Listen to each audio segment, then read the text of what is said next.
Friends, मैं आपकी दोस्त अदिति फिर से लेकर आई हूँ आप सभी के लिए मीरा एंड आयरा की स्टोरी का नेक्स्ट एपिसोड। आई होप आप सभी अच्छे होंगे और अपना ढेर सारा ख्याल रख रहे होंगे। चैनल को अगर सब्सक्राइब नहीं किया है तो दोस्तों कर लीजिएगा और स्टोरी को लाइक कमेंट शेयर करना बिल्कुल भी मत भूलिएगा।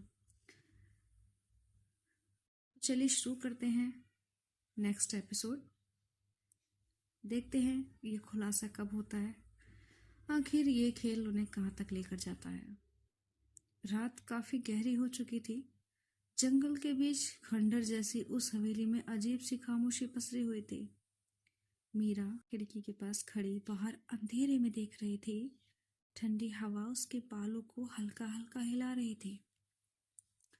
अचानक तभी पीछे से किसी ने धीरे से उसका हाथ पकड़ लिया। मीरा थोड़ी चौंक जाती है, लेकिन अगले ही पल उसकी सांस शांत हो जाती है, क्योंकि वो आयरा थी।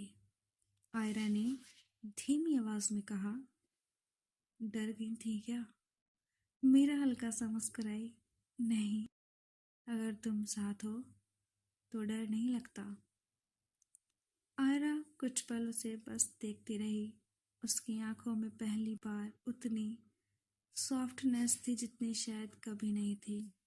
वो धीरे से बोली, तुम्हें पता भी है मीरा, तुम कितनी मुसीबतों में फंस चुकी हो। मीरा ने उसकी आंखों में देखते हुए कहा, अगर उस मुसीबत का नाम आयरा है तो मुझे कोई शिकायत नहीं। एक पल के लिए दोनों के बीच बिल्कुल खामोशी छा गई। आयरा का दिल तेज धड़कने लगा। उसने धीरे से मीरा के चेहरे से बाल हटाए। तुम पागल हो? मेरी हरकतों में क्यों फंस रही हो?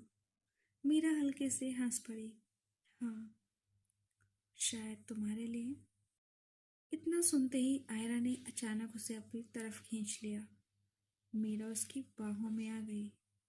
दोनों कुछ सेकंड तक वैसे ही खड़ी रहीं, जैसे दुनिया रुक सी गई हो। लेकिन तभी जोर से एक धड़ाम की आवाज आती है, नीचे से किसी चीज के टूटने की आवाज। दोनों तुरंत अलग हो गई।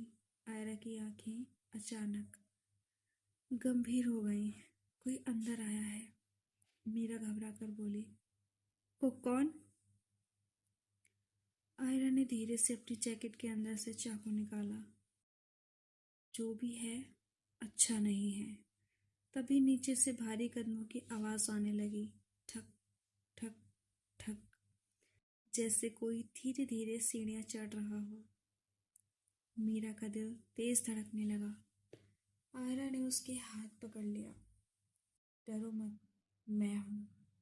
लेकिन जैसे ही कदम ऊपर आए, सीढ़ियों के पास एक काली परछाई दिखाई दी, और फिर एक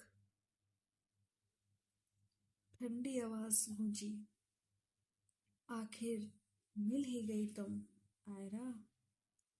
आयरा की आंखें अचानक चौड़ी हो गई। वो धीरे से फुसफुसाई, ये यहाँ कैसे? मीरा डरते हुए बोली, कौन है ये? आयरा की आवाज बहुत धीमी थी, जिससे मैं सालों से छिप रही थी। और तभी वो परछाई रोशनी में आई। मीरा की सांस रुक गई, क्योंकि सामने जो खड़ा था वो इंसान नहीं लग रहा था। उसकी आंखें पूरी लाल थीं और वो मुस्कुरा रहा था। अब भागने की जगह नहीं है आयरा। कमरे में ठंडी हवा तेज हो गई। मीरा ने अनजाने में आयरा का हाथ और कसकर पकड़ लिया। आयरा ने भी उसका हाथ छोड़ा नहीं और धीरे से बोली, जो भी हो, इस बार मैं अकेली नहीं हूँ। कमरे में ठंडी हवा अचानक और तेज हो गई। मीरा डरकर आयरा के थोड़ा और पास आ गई।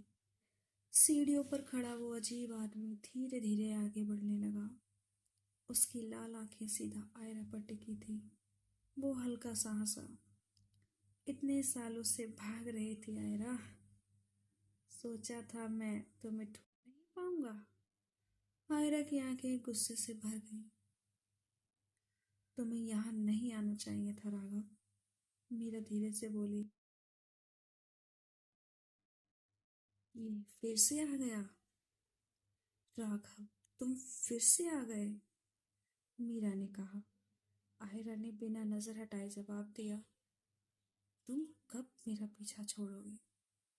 राघव जोर से हंसा। हाँ हाँ हाँ, कभी नहीं। तुम मेरे सबसे खतरनाक दुश्मन हो, आयरा ने कहा। राघव हंस रहे कहते हैं, दुश्मन? मैं तो बस वो हूँ जो तुम्हें असली रूप में वापस लाना चाहता हूँ। मीरा समझ नहीं पा रही थी कि ऐसा क्यों कर रहा है। अचानक राघव बिजली की तरह तेजी से उनकी तरफ बढ़ा। आयरा ने तुरंत मीरा को पीछे खींच लिया। उसका चाकू राघव के हाथ से टकराया। दोनों के बीच जोरदार लड़ाई शुरू हो गई। राघव बेहद ताकतवर था, लेकिन आयरा भी किसी से कम नहीं थी। मीरा घबरा कर बोली, आयरा संभल कर। राघव अचानक मुस्कुराया। लगता है इस लड़की की वजह से तुम कमजोर हो गई हो। ये सुनते ही आयरा और गुस्से में आ गई। उसने राघव को जोर से धक्का दिया। राघव पीछे दीवार से टकरा गया, लेकिन अगले ही पल उसने मीरा की तरफ देखा। अगर ये तुम्हारी कमजोरी है तो पहले इसे खत्म करना पड़ेगा। और वो अचानक मीरा की तरफ झपटा। मीरा घबरा गई, लेकिन उससे पहले आयरा उसके सामने आ गई। राघव का वार आयरा के कंधे पर लगा। आयरा दर्द से थोड़ा पीछे हट गई। आयरा, मीरा तुरंत उसके पास आ गई। उसकी आंखों में आंसू आ गए। चोट लग गई। आयरा हल्का सा मुस्कुराई। कुछ नहीं हुआ है पागल, मैं ठीक हूँ। मीरा ने उसका हाथ पकड़ लिया। तुम हमेशा मुझे बचाती हो। आयरा ने पहली बार उसकी आंखों में गहराई से देखा, फिर धीरे से बोली, क्योंकि मैं तुम्हें खो नहीं सकती। मीरा की सांस जैसे रुक गई। उसने धीरे से आयरा का चेहरा अपने हाथों में लिया। और मैं तुम्हें कुछ होने नहीं दूंगी। इतने में राघव फिर से उठ खड़ा हुआ। उसकी आंखें अब और ज्यादा लाल हो चुकी थी। वो गुस्से से बोला, बहुत हो गया ये प्यार मोहब्बत का नाटक।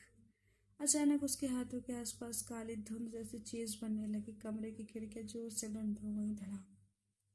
मीरा डर कर आयरा के पास से मट गई। आयरा ने उसे अपने पीछे कर लिया। जो भी हो, मीरा को हाथ मत लगाना। राघव ठंडी हंसी हंसा। हाँ, अब देखता हूँ तुम उसे कैसे बचाती हो। और अगले ही पल पूरे कमरे में काली सी रोशनी फैल गई। कमरे में फैली काली धुंध धीरे धीरे घूम रही थी। मीरा डर कर आयरा के पीछे खड़ी थी, लेकिन उसने आयरा का हाथ कसकर पकड़ रखा था। आयरा ने धीरे से कहा, मीरा डरो मत, सब ठीक होगा। आयरा ने राघव ने कहा, अब कुछ ठीक नहीं होगा आयरा। लेकिन इस बार आयरा के चेहरे पर डर नहीं था। वो धीरे धीरे आगे बढ़ी। राघव, ये सब खत्म करो। राघव ने गुस्से से कहा, तुम मुझे रोक नहीं सकते। आयरा ने शांत आवाज में जवाब दिया, शायद पहले नहीं रोक पाई, लेकिन अब मेरे पास वजह है। राघव ने मीरा की तरफ देखा। वजह? ये लड़की? आयरा ने बिना झिझके कहा, हाँ। कमरे में कुछ पल की खामोशी छा गई। फिर आयरा ने अपना चाकू नीचे फेंक दिया। मीरा चौंक गई। आयरा, ये क्या कर रही हो? आयरा ने धीरे से कहा, अब और लड़ाई नहीं। राघव कुछ सेकंड तक उसे देखता रहा। फिर अचानक उसकी आंखों की लाल चमक धीरे धीरे कम होने लगी। वो गहरी सांस लेकर बोला, तुम सच में बदल गई हो। आयरा शांत खड़ी रही। राघव ने सिर हिलाया। ठीक है, इस बार मैं जा रहा हूँ, लेकिन याद रखना ये दुनिया इतनी आसान नहीं है। इतना कहकर वो धीरे धीरे पीछे हट गया। कुछ ही पल में वो अंधेरे में गायब हो गया। कमरे में फिर से शांति छा गई। मीरा ने राहत की सांस ली। फिर वो तुरंत आयरा के पास आई। तुम ठीक हो? आयरा के कंधे पर हल्की चोट लगी थी। मीरा ने धीरे से उसका हाथ पकड़ा। तुम हमेशा मुझे बचाने क्यों आ जाती हो? आयरा हल्का सा मुस्कुराई। क्योंकि तुम मेरे लिए इम्पोर्टेंट हो यार। मीरा कुछ पल चुप रही, फिर उसने धीरे से आयरा को गले लगा लिया। आयरा पहले थोड़ा चौंकी, फिर उसने भी उसे धीरे से पकड़ लिया। मीरा ने धीमी आवाज में कहा, अब मुझे डर नहीं लगता जब तुम साथ होती हो। आयरा की आवाज़ भी बहुत नर्म थी, और मुझे लगता है मैं अकेली नहीं हूँ। दोनों खिड़की के पास खड़ी थी। बाहर रात शांत थी, लेकिन इस बार उस खामोशी में डर नहीं था, बस सुकून था। हवेली के कमरे में अब सब शांत था। खिड़की से हल्की चांदनी अंदर आ रही थी। मीरा अभी भी आयरा के पास ही खड़ी थी। उसकी नज़र बार बार आयरा के कंधे पर लगी चोट पर जा रही थी। मीरा ने धीरे से कहा, बैठो, तुम्हें चोट लगी है। आयरा हल्का सा मुस्कुराई, इतनी भी बड़ी चोट नहीं है पगली। लेकिन मीरा ने उसकी बात नहीं सुनी। वो उसे धीरे से कुर्सी पर बैठा देती है, फिर अपने दुपट्टे का एक टुकड़ा फाड़ कर उसके कंधे पर बांधने लगती है। आयरा उसे चुपचाप देख रही थी। कुछ पल बाद उसने धीरे से पूछा, तुम इतना केयर क्यों करती हो मेरे लिए? मीरा के हाथ थोड़े रुक गए। वो कुछ सेकंड चुप रही, फिर धीरे से बोली, शायद क्योंकि तुम मेरे लिए सिर्फ दोस्त नहीं हो। आयरा की आंखें थोड़ी हैरान हो गई। मतलब? मीरा हल्का सा मुस्कुराई। मतलब जब तुम पास होती हो ना तो दिल बहुत शांत लगता है। कमरे में फिर कुछ पल की खामोशी हो गई। आयरा ने धीरे से उसका हाथ पकड़ लिया। मीरा मीरा उसकी तरफ देखने लगी। आयरा ने बहुत धीरे से कहा, तुम्हें पता है, जब राघव ने तुम्हें नुकसान पहुंचाने की बात कही थी, उस पल मुझे पहली बार सच में डर लगा था। मीरा ने धीरे से पूछा, मेरे लिए? आयरा ने सिर हिला दिया। हाँ, आपके लिए। मीरा की आंखों में हल्की चमक आ गई। वो धीरे से आयरा के पास बैठ गई। तो फिर अब मुझे अकेला मत छोड़ना। आयरा हल्का सा हंसी। अब तो मुश्किल है। मीरा ने शरारत से पूछा, क्यों? आयरा ने मुस्कुराते हुए कहा, क्योंकि अब तुम मेरी जिम्मेदारी बन गई हो। मीरा ने तुरंत कहा, नहीं, मैं तुम्हारी जिम्मेदारी नहीं हूँ, तुम मेरी जिम्मेदारी हो। आयरा ने पूछा, तो क्या हुआ?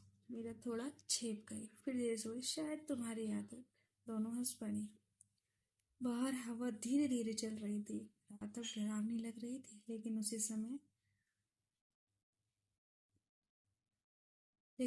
समय हवेली के बाहर कहीं दूर झाड़ियों में हल्की सी आवाज हुई, जैसे कोई वहां खड़ा होकर उन्हें देख रहा हो। मीरा ने धीरे से पूछा, तुमने सुना? आयरा ने खिड़की की तरफ देखा, फिर शांत आवाज में बोली, शायद हवा होगी। लेकिन उसकी आंखें बता रही थीं कि डर उसे भी लग रहा है। कहानी अभी खत्म नहीं हुई है। रात धीरे धीरे और गहरी हो रही थी। हवेली के बाहर हवा पेड़ों को हिला रही थी और सूखी पत्तियों की हल्की हल्की आवाज आ रही थी। मीरा खिड़की के पास खड़ी बाहर देखने लगी। आयरा, मुझे सच में लगा जैसे कोई बाहर था। आयरा भी उठकर उसके पास आ गई। उसने बाहर ध्यान से देखा, लेकिन अंधेरे के अलावा कुछ भी साफ नहीं दिख रहा था। शायद कोई जानवर होगा, आयरा ने धीरे से कहा। लेकिन फिर भी उसने सावधानी से दरवाजा खोला और बाहर झांक कर देखा। चारों तरफ सन्नाटा था। कुछ पल बाद वह वापस अंदर आ गई। कुछ नहीं है, उसने कहा। मीरा ने राहत की सांस ली, लेकिन उसका हाथ अभी भी आयरा के हाथ में था। आयरा ने हल्की मुस्कान के साथ पूछा, तुम इतना डर क्यों जाती हो? मीरा ने उसकी तरफ देखा। क्योंकि मुझे तुम्हारी चिंता होती है। आयरा कुछ सेकंड चुप रही, फिर धीरे से बोली, मुझे कुछ नहीं होगा, मैं इतनी आसानी से हारने वालों में से नहीं हूँ। मीरा हल्का हंस दी, मुझे पता है। लेकिन फिर भी आयरा ने उसका हाथ थोड़ा और कसकर पकड़ लिया। अब हम दोनों साथ हैं, जो भी होगा साथ होगा। मीरा ने धीरे से सिर हिला दिया। अगली सुबह सूरज की हल्की रोशनी हवेली की टूटी खिड़कियों से अंदर आ रही थी। मीरा की आंख खुली तो उसने देखा आयरा खिड़की के पास खड़ी बाहर देख रही थी। मीरा उठकर उसके पास गई। तुम सोई नहीं? आयरा मुस्कुराई। थोड़ी देर सोई थी, लेकिन सुबह जल्दी उठ गई। मीरा ने बाहर देखा। जंगल अब उतना डरावना नहीं लग रहा था। चिड़ियों की आवाज आ रही थी। अब क्या करेंगे? मीरा ने पूछा। आयरा ने थोड़ी देर सोचकर कहा, सबसे पहले यहाँ से निकलते हैं, फिर? आयरा ने उसकी तरफ देखा। मीरा, एक नई शुरुआत करेंगे। मीरा ने मुस्कुराते हुए पूछा, साथ? आयरा ने बिना सोचे जवाब दिया, हाँ, साथ। मीरा का दिल हल्का सा धड़कने लगा। वो धीरे से बोली, तुम्हें पता है, मैं पहले कभी इतनी दूर किसी के साथ नहीं आई। आयरा ने हल्के मजाक में कहा, तो ये तुम्हारा पहला एडवेंचर है? मीरा हंस पड़ी। और गाइड तुम हो? बिल्कुल, आयरा ने मुस्कुराते हुए कहा। दोनों हवेली से बाहर निकलने लगी, लेकिन जैसे वो गेट तक पहुंची, मीरा अचानक रुक गई। आयरा, ये देखो। गेट के पास जमीन पर एक छोटा सा कागज पड़ा था। आयरा ने उसे उठाया। उस पर सिर्फ एक लाइन लिखी थी, तुम दोनों को साथ देखकर अच्छा लगा, खेल अभी बाकी है। आयरा की आंखें थोड़ी सिकुड़ गई। मीरा ने घबरा कर पूछा, क्या हुआ? आयरा ने कागज मोड़ दिया। कुछ नहीं, शायद कोई मजाक है। लेकिन अंदर ही अंदर उसे महसूस हो रहा था, किसी की नजर अभी भी उन पर है। मीरा ने उसका हाथ कसकर पकड़ लिया। चले? आयरा ने उसकी तरफ देखा, फिर हल्का सा मुस्कुराई। चलो, जो भी होगा साथ में देखेंगे। दोनों धीरे धीरे जंगल के रास्ते आगे बढ़ने लगी। उनके पीछे हवेली की टूटी खिड़की से जैसे कोई उन्हें जाते हुए देख रहा था। जंगल का रास्ता लंबा था, लेकिन सुबह की धूप अब धीरे धीरे पेड़ों के बीच से झांकने लगी थी। मीरा और आयरा साथ साथ चल रही थी। मीरा कभी कभी पीछे मुड़कर उस पुरानी हवेली को देख लेती थी। अजीब जगह थी, उसने धीरे से कहा। आयरा हल्का सा मुस्कुराई, हाँ, लेकिन शायद वही जगह थी जहाँ हमें समझ आया कि हम एक दूसरे के लिए क्या हैं। मीरा थोड़ा शर्मा गई। तुम फिर से शुरू हो गई, आयरा ने मजाक में कहा। क्यों, सच बोलना मना है क्या? मीरा हंस दी। कुछ देर बाद उन्हें सड़क देखने लगी। सड़क पर पहुंचते ही उन्हें एक पुरानी टैक्सी दिखाई दी। ड्राइवर पास के ढाबे पर चाय पी रहा था। आयरा ने उससे बात की और दोनों टैक्सी में बैठ गई। शहर की ओर कार धीरे धीरे शहर की तरफ बढ़ने लगी। मीरा खिड़की से बाहर देख रही थी। काफी दिनों बाद उसे सब कुछ सामान्य लग रहा था। कुछ देर बाद उसने आयरा से पूछा, तुम अब क्या करोगी? आयरा ने थोड़ी देर सोचा, शायद कुछ समय शांत रहूंगी। इतने साल भागती रही हूँ, अब थोड़ा जीना चाहती हूँ। मीरा मुस्कुराई। और मैं? आयरा ने उसकी तरफ देखा। तुम अगर चाहो तो मेरे साथ रह सकती हो। मीरा हंसते हुए कहा, ये ऑफर है या आदेश? आयरा ने आंख मारकर कहा, दोनों, समझ लो। दोनों हंस पड़ी। शाम तक वे शहर पहुंच गई। आयरा का छोटा सा अपार्टमेंट था। कमरा बहुत बड़ा नहीं था, लेकिन साफ सुथरा और शांत था। मीरा ने चारों तरफ देखा। तुम यहाँ अकेली रहती हो? आयरा ने सिर हिलाया। हाँ, आदत हो गई है। मीरा ने धीरे से कहा, अब शायद अकेली नहीं रहोगी। आयरा कुछ पल उसे देखती रही, फिर हल्की मुस्कान उसके चेहरे पर आ गई। दोनों ने फोन करके अपने अपने घर बता दिया था कि सब ठीक हो गया है और वो एक दूसरे के साथ हैं। रात हो चुकी थी। मीरा किचन में चाय बना रही थी। आयरा दरवाजे के पास खड़ी उसे देख रही थी। तुम्हें चाय बनाना भी आता है? आयरा ने छेड़ते हुए पूछा। मीरा ने पीछे मुड़कर कहा, इतना भी अनजान मत समझो मुझे। दोनों चाय लेकर बालकनी में बैठ गई। नीचे शहर की लाइटें चमक रही थी। मीरा ने धीरे से कहा, अजीब है, कुछ दिन पहले सब कितना डरावना था और अब सब इतना शांत लग रहा है। आयरा ने उसकी तरफ देखा। क्योंकि अब हम भाग नहीं रहे, बस जी रहे हैं। मीरा ने हल्की मुस्कान के साथ उसका हाथ पकड़ लिया। आयरा ने भी हाथ नहीं छोड़ा। कुछ पल दोनों चुपचाप शहर को देखती रहीं। लेकिन उसी समय नीचे सड़क पर एक काली कार आकर रुकी। कार के अंदर बैठा एक आदमी ऊपर बालकनी की तरफ देख रहा था। उसके हाथ में वही आधा चांद वाला छोटा चिन्ह था। उसने हल्की मुस्कान के साथ फोन पर कहा, हाँ, वो दोनों शहर वापस आ गई हैं। फोन के दूसरी तरफ से आवाज आई, अच्छा अब असली खेल शुरू होगा। बाद मैंने फिर बालकनी की तरफ देखा जहाँ मीरा और आयरा हंसते हुए बातें कर रही थी। उसे देखकर लगा जैसे वह उन्हें काफी समय से जानता हो और धीरे से बोला, अब देखते हैं उनका प्यार कितना मजबूत होता है। फ्रेंड्स, कहानी को यहीं रोकती हूँ। जल्दी मिलेंगे इसके अगले एपिसोड के साथ। तब तक आप इसे एंजॉय कीजिए, लाइक कमेंट शेयर कीजिए। चैनल को सब्सक्राइब नहीं किया तो कर लीजिएगा। अपना ख्याल रखें, अपनों का ख्याल रखें। मेरी तरफ से आप सभी के लिए ढेर सारा प्यार। Bye bye, take care.